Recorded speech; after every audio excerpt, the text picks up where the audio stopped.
Mr. Speaker, the President of the United States. Comme il avait fait en 2017, le président américain Donald Trump devait s'adresser mardi à une session conjointe du Congrès. La guerre entre la Russie et l'Ukraine devrait occuper une place importante dans le discours de M. Trump, alors que son administration déploie des efforts pour faciliter les négociations de paix entre les parties en conflit. Je cherche la paix. Nous ne cherchons pas à entrer dans une guerre de 10 ans et s'amuser. Nous voulons la paix. Le dirigeant américain pourrait également informer le Congrès de sa position sur la guerre entre Israël et le Hamas et sur l'avenir de Gaza.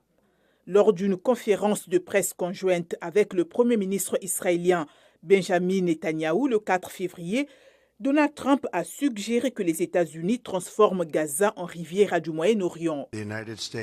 Les États-Unis possédant ce morceau de terre, le développant et créant des milliers d'emplois avec quelque chose qui sera magnifique. Les analystes s'attendent également, lors de son discours au Capitole, à ce que M. Trump explique la raison pour laquelle les États-Unis imposent des droits de douane à d'autres pays.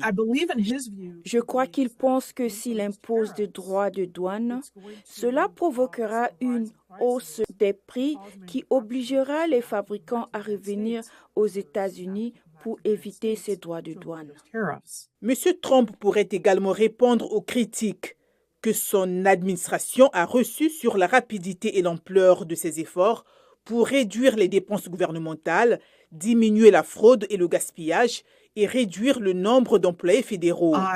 Je pense qu'il va en parler comme d'une mesure de réduction des coûts.